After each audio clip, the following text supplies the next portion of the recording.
મિત્રો, આ 7 લોકોને ક્યારે ભૂલથી પણ ખાલી હાથે તમારા ઘરેથી ન જવા દો. મિત્રો, શું તમે ક્યારે વિચાર્યું છે કે દાન ફક્ત એક પરંપરા નથી પણ તમારા ભાગ્યને ખોલવાની ચાવી પણ બની શકે છે? દાન ફક્ત હિન્દુ ધર્મમાં જ નહીં પરંતુ દરેક ધર્મમાં એક મહાન ગુણ માનવામાં આવે છે. પરંતુ શું તમે જાણો છો કે દાન ફક્ત પુણ્ય કમાવવાનું સાધન નથી, તે તમારા જીવનના દરેક અવરોધને દૂર કરવાનો માર્ગ પણ હોઈ શકે છે? શાસ્ત્રો કહે છે કે જ્યારે કોઈ વ્યક્તિ સાચા હૃદયથી દાન કરે છે, ત્યારે તેની ઇન્દ્રિયો ઓછી થવા લાગે છે. તે ફક્ત કોઈને કંઈક આપવાની ક્રિયા નથી, પરંતુ તેના આંતરિક અહંકારનો ત્યાગ કરવાનું સાધન છે. આ જ કારણ છે કે જ્યારે આપણે દાન કરીએ છીએ, ત્યારે આપણે એક ગહન આનંદ અનુભવીએ છીએ, એક આનંદ જે સંપત્તિ કરતાં ઘણો મૂલ્યવાન છે. મિત્રો, કુદરતનો નિયમ છે કે તમે જે આપો છો તે તમારી પાસે પાછું આવે છે. જો તમે સમૃદ્ધિ, સુખ અને તમારી ઈચ્છાઓની પરિપૂર્ણતા ઈચ્છો છો, તો તમારે પહેલા આપવાનું શીખવું જોઈએ. આ જ કારણ છે કે આપણા શાસ્ત્રો દાન પર ખૂબ ભાર મૂકે છે, અને આ જ કારણ છે કે જ્યારે કોઈ નિઃસ્વાર્થપણે દાન કરે છે, ત્યારે તેના ખિસ્સા ખુશીઓથી ભરાઈ જાય છે. શાસ્ત્રોમાં કહેવામાં આવ્યું છે કે દાન આપવાથી વ્યક્તિનું જીવન ખુશીઓથી ભરાઈ જાય છે. અનેક જન્મોના પાપ ભૂસાઈ જાય છે. મૃત્યુ પછી સ્વર્ગ પ્રાપ્ત થાય છે, અને જીવનના દરેક સંકટ ધીમે ધીમે ઝાંખા પડવા લાગે છે. આ જ કારણ છે કે મંદિરો અને ધાર્મિક સ્થળોએ દાન આપવાની પરંપરા સદીઓથી ચાલી આવી રહી છે. પરંતુ શું તમે જાણો છો કે ફક્ત મંદિરમાં દાન આપવું પૂરતું નથી? જો કોઈ સાધુ કે જરૂરિયાતમંદ વ્યક્તિ તમારા દરવાજે આવે છે, તો તેમને ખાલી હાથે પાછા વાળવાને આફત માનવામાં આવે છે. શાસ્ત્રોમાં કહેવામાં આવ્યું છે કે 7 ખાસ લોકો એવા છે જેમને ક્યારેય ખાલી હાથે પાછા ન મોકલવા જોઈએ. આમ કરવાથી તમારા નસીબને દુર્ભાગ્યમાં ફેરવી શકાય છે. તમારા ઘરમાં આવતી ખુશી ગ્રહણ થઈ શકે છે, અને સમૃદ્ધિ તમારી પાસેથી છીનવાઈ શકે છે. પરંતુ આ 7 લોકો કોણ છે તે જાણવું ખૂબ જ મહત્વપૂર્ણ છે. પરંતુ તે પહેલા પ્રિય મિત્રો, વિડિયોમાં આગળ વધતા પહેલા મારી તમને એક નાની વિનંતી છે કે વિડિયોને અંત સુધી જુઓ.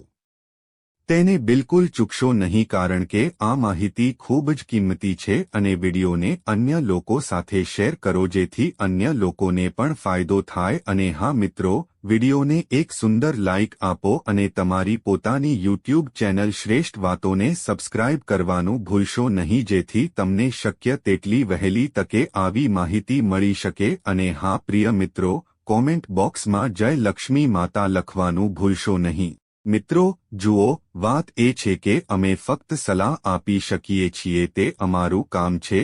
હવે તમે માનો કે ના માનો, તે તમારી ઈચ્છા છે. પણ મિત્રો, હું એક વાત ચોક્કસ કહીશ કે જો તમે માનો છો, તો તમારી નૈયા પાર થઈ જશે. આ વિડિયોને અંત સુધી જોયા પછી, તમારે કોઈ પણ પ્રકારની સમસ્યાનો સામનો કરવો પડશે નહીં. બાકી તમારી ઈચ્છા છે, તમે પોતે ખૂબ સમજદાર છો. તો પ્રિય મિત્રો, ચાલો આપણે વધુ વિલંબ કર્યા વિના આ વિડિયોને શરૂ કરીએ. તો ચાલો હવે તે 7 લોકો વિશે જાણીએ જેમને ક્યારેય ખાલી હાથે પાછા ન મોકલવા જોઈએ. નંબર 1. નપુંસક. મોટાભાગના લોકો તેમનાથી દૂર રહેવાનું પસંદ કરે છે. પરંતુ જો કોઈ નપુંસક તમારા ઘર, ઓફિસ કે દરવાજે ભિક્ષા માંગવા આવે છે, તો તેમને ખાલી હાથે મોકલવાનું ભૂલશો નહીં. એવું ન કરો. એવું માનવામાં આવે છે કે નપુંસકોને દાન કરવાથી કુંડળીમાં બુધ ગ્રહનો દોષ દૂર થાય છે. જ્યોતિષ શાસ્ત્ર અનુસાર નપુંસકોને બુધનું પ્રતીક માનવામાં આવે છે. એટલું જ નહીં, આપણે તેમની સાથે જે રીતે વર્તન કરીએ છીએ તેનો પણ આપણા જીવન પર ઊંડો પ્રભાવ પડે છે. તેથી આપણે ભૂલથી પણ નપુંસકોનું અપમાન ન કરવું જોઈએ. જો તમે તેમને દાન આપવા માંગતા નથી, તો આવું ન કરો. પરંતુ તેમના પ્રત્યે અપશબ્દોનો ઉપયોગ ન કરો. જો કે એવી ધાર્મિક માન્યતા પણ છે કે જો નપુંસકોને લીલા કપડાં કે કોઈ પણ લીલા રંગની વસ્તુ દાન કરવામાં આવે તો તે ખૂબ જ શુભ હોય છે. આમ કરવાથી જીવનમાં સુખ અને સમૃદ્ધિ આવે છે, પરંતુ તેમનું અપમાન કરવાથી બુધ ગ્રહ બગડે છે અને વ્યક્તિને ઘણી માનસિક અને શારીરિક સમસ્યાઓનો સામનો કરવો પડી શકે છે. બુધને ભાગ્યનો ગ્રહ માનવામાં આવે છે, તેથી તેમને દાન આપવું જોઈએ. જો શક્ય હોય તો તેમને કંઈક લીલું દાન કરો. નંબર 2. સંત મહાત્મા. જ્યોતિષશાસ્ત્ર અનુસાર જો કોઈ સંત ક્યારે તમારા દરવાજે આવે તો હંમેશા તેમની સાથે સૌજન્યથી વર્તવું. જો તમે તેમની પાસેથી થોડું જ્ઞાન મેળવવા માંગતા હો તો તેમ કરો, અથવા તેમને ખાલી હાથે પાછા વાળવાને બદલે તેમના આશીર્વાદ માટે આદર તરીકે જે કંઈ કરી શકો તે દાન કરો અને તેમના પગ સ્પર્શ કરીને તેમના આશીર્વાદ મેળવો. એવું માનવામાં આવે છે કે જો કોઈ સંત કે મહાત્મા કોઈના દરવાજે ખાલી હાથે જાય છે તો તેમના જીવનમાં મુશ્કેલીઓ સિવાય કંઈ જ નથી.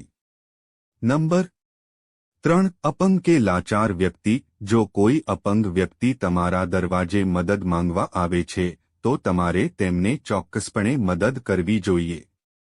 જ્યોતિષશાસ્ત્ર અનુસાર આવા લોકોને શનિ અને રાહુનું પ્રતીક માનવામાં આવે છે. તેમને દાન કરવાથી તમે ક્રૂર ગ્રહોના પ્રકોપથી બચી શકો છો. જ્યોતિષશાસ્ત્રમાં જણાવાયું છે કે જો તમારી કુંડળીમાં શનિ દોષ હોય તો જીવનમાં 2 મુશ્કેલીઓ આવવાની ખાતરી છે. પરંતુ ક્યારેક ભલે આપણે જીવનમાં બધું બરાબર કરી રહ્યા હોઈએ, જીવનમાં દુઃખ અને વેદના ઓછી થતી નથી. તો જો તમે પણ કોઈ જરૂરિયાતમંદ વ્યક્તિને ખાલી હાથે તમારા ઘરના દરવાજા પરથી પાછા મોકલી રહ્યા છો તો ધ્યાન રાખો. જો એમ હોય તો ધ્યાનમાં રાખો કે તમારે ક્યારે આવું ન કરવું જોઈએ, કારણ કે અપંગ લોકોને રાહુ અને શનિદેવનું પ્રતીક માનવામાં આવે છે અને તેમને ક્યારે ખાલી હાથે પાછા ન મોકલવા જોઈએ.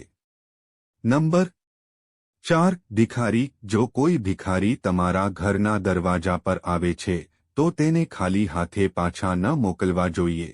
જો તમારી પાસે પૈસા ન હોય તો તમે ખોરાક અથવા કપડાની વસ્તુઓનું દાન પણ કરી શકો છો. ઘણીવાર એવું જોવા મળે છે કે લોકો દરવાજા પર અથવા બીજે ક્યાંય ભીખ માંગતા લોકોને ઠપકો આપે છે અથવા દુર્વ્યવહાર કરે છે. પરંતુ ધાર્મિક શાસ્ત્રો અનુસાર તમે કોઈને દાન આપો કે ન આપો, તેમને બિલકુલ મોકલવા યોગ્ય નથી. એવું માનવામાં આવે છે કે આમ કરવાથી આપણા સંચિત ગુણોનો નાશ થાય છે. તેથી ધાર્મિક શાસ્ત્રો અનુસાર ક્યારે કોઈ ભિખારીને તમારા ઘરના દરવાજા પરથી ખાલી હાથે ન મોકલો. તમારી ક્ષમતા મુજબ જે કંઈ દાન કરી શકો તે દાન કરો. જો તમે આમ ન કરી શકો તો ક્યારે ઠપકો ન આપો. નંબર 5. જો ઘરની દીકરી તેના સાસરિયાના ઘરેથી આવે છે તો તેનું ક્યારે અપમાન ન કરવું જોઈએ. તમારી ઈચ્છા મુજબ જેટલું દાન કરી શકો તેટલું દાન કરો. કેટલાક ઘરોમાં એવું બને છે કે જ્યારે દીકરી આવે છે ત્યારે પરિવારના સભ્યો તેની સાથે લડાઈ કરે છે અને તેની સાથે દુર્વ્યવહાર કરે છે. આમ કરવાથી ઘરમાં તમારી ગરીબી વાસ કરે છે. જ્યારે તમારી દીકરી અપમાનિત થઈને તમારા ઘર છોડી દે છે ત્યારે દેવી લક્ષ્મી પણ ગુસ્સે થઈને તમને છોડી દે છે. તેથી ક્યારે તમારી દીકરીનું અપમાન ન કરો, આનાથી ઘરની સુખ અને સમૃદ્ધિ કાયમ માટે છીનવાઈ જાય છે. નંબર 6. દાન એટલે કોઈ વસ્તુ પરનો તમારો અધિકાર છોડી દેવો. ગરીબો અને જરૂરિયાતમંદોને અથવા ધાર્મિક સ્થળોએ દાન કરવું એ ખૂબ જ પુણ્ય કાર્ય માનવામાં આવે છે, પરંતુ હિન્દુ ધાર્મિક ગ્રંથોમાં કેટલીક વસ્તુઓનું વર્ણન છે જે ભૂલથી પણ ક્યારે દાન ન કરવી જોઈએ. ચાલો જાણીએ કે તે વસ્તુઓ શું છે. સાવરણી ફક્ત સફાઈની વસ્તુ નથી. હિન્દુ ધર્મમાં તે દેવી લક્ષ્મી સાથે સંકળાયેલી છે. એવું પણ માનવામાં આવે છે કે સાવરણી ક્યારે દાન ન કરવી જોઈએ. નહીં તો તે દેવી લક્ષ્મીને ગુસ્સે કરી શકે છે, જેનાથી નાણાકીય સમસ્યાઓ થઈ શકે છે. શાસ્ત્રોમાં એવું પણ કહેવામાં આવ્યું છે કે ક્યારે છરી, સોય કે કાતર જેવી તીક્ષ્ણ વસ્તુઓનું દાન ન કરવું જોઈએ. ધાર્મિક દ્રષ્ટિકોણથી આવું કરવું બિલકુલ શુભ માનવામાં આવતું નથી. માન્યતાઓ અનુસાર આનાથી ઘરેલું ઝઘડા થઈ શકે છે. નંબર 7. હિન્દુ માન્યતાઓ અનુસાર શનિદેવને તલ કે સરસવનું તેલ દાન કરવાથી ભગવાન શનિદેવ પ્રસન્ન થાય છે. શનિદેવના આશીર્વાદ તો મળે જ છે, પરંતુ એ વાતનું ધ્યાન રાખવું જોઈએ કે ક્યારે વપરાયેલું કે બગડેલું તેલ દાન ન કરવું જોઈએ, કારણ કે એનાથી શનિદેવ ગુસ્સે થઈ શકે છે અને જીવનમાં મુશ્કેલીઓ વધી શકે છે. વ્યક્તિએ હંમેશા પોતાની ક્ષમતા મુજબ દાન કરવું જોઈએ. જરૂરિયાતમંદોને ભોજનનું દાન કરતી વખતે ધ્યાનમાં રાખો કે તે ભોજન વાસી કે બગડેલું ન હોવું જોઈએ. આવા ભોજનનું દાન કરવાથી કોઈ પુણ્ય મળતું નથી, પરંતુ વિપરીત અસર થઈ શકે છે. હવે આપણે જાણીએ કે ક્યારે અને શા માટે દાન ન કરવું જોઈએ. જ્યારે ઘરમાં કોઈનું મૃત્યુ થાય છે, ત્યારે પરિવારના સભ્યો તે વ્યક્તિનો સામાન દાન કરે છે, પરંતુ શાસ્ત્રો અનુસાર કોઈના મૃત્યુ પછી મૃત વ્યક્તિનો સામાન 1 વર્ષ વીતી ગયા પછી જ દાન કરવો જોઈએ. 13મી તિથિ પર પણ બ્રાહ્મણને ભોજન કરાવવું જોઈએ, પરંતુ દાન ન કરવું જોઈએ. શાસ્ત્રો અનુસાર સૂર્યાસ્ત પછીનો સમય શુભ નથી, તેથી સૂર્યાસ્ત પછી કરવામાં આવેલું દાન દેવી દેવતાઓને નહીં પણ દુષ્ટ શક્તિઓને જાય છે. તેથી સૂર્યોદય પછી દાન ન કરવું જોઈએ. જો કુંડળીમાં કોઈ ગ્રહ અશુભ સ્થિતિમાં હોય તો દાન ન કરો. તમે ગ્રહની સ્થિતિ સુધારવા માટે પૂજા કરી શકો છો. શનિ, રાહુ અને ચંદ્ર નબળા હોય ત્યારે પણ દાન ટાળવું જોઈએ. એવું માનવામાં આવે છે કે દાન કરવાથી આ 3 ગ્રહો અશાંત અને અશુભ બને છે. સોમવાર અને શુક્રવારે દૂધનું દાન કરવું ફળદાયી છે, પરંતુ સૂર્યાસ્ત પછી ક્યારેય દૂધનું દાન ન કરવું જોઈએ. સૂર્યાસ્ત પછી આવું ન કરવું જોઈએ, કારણ કે એવું માનવામાં આવે છે કે આ સમયે દૂધનું દાન કરવાથી દેવી લક્ષ્મી અને ભગવાન વિષ્ણુ બંને ક્રોધિત થઈ શકે છે. જો કે લોકો સામાન્ય રીતે લસણ અને ડુંગળીનું દાન કરવાનું ટાળે છે. જો તમે સૂર્યાસ્ત સમયે પાડોશીને લસણ અને ડુંગળી આપો છો, તો આવું ન કરો. હકીકતમાં એવું માનવામાં આવે છે કે કેતુ ગ્રહ દુષ્ટ શક્તિઓનો સ્વામી છે અને સૂર્યાસ્ત પછી ઘણા પ્રકારના જાદુટોણા કરવામાં આવે છે. કોઈને પણ ડુંગળી કે લસણ આપવાથી તમને નુકસાન થઈ શકે છે અને તમે કોઈ દુષ્ટ શક્તિના પ્રભાવમાં આવી શકો છો. શાસ્ત્રો અનુસાર તમારે સૂર્યાસ્ત પછી દહીંનું દાન પણ ન કરવું જોઈએ, કારણ કે દહીં શુક્ર ગ્રહ સાથે સંકળાયેલું છે, જે વ્યક્તિના ભૌતિક સુખ અને સમૃદ્ધિમાં વધારો કરવાનું કારક માનવામાં આવે છે.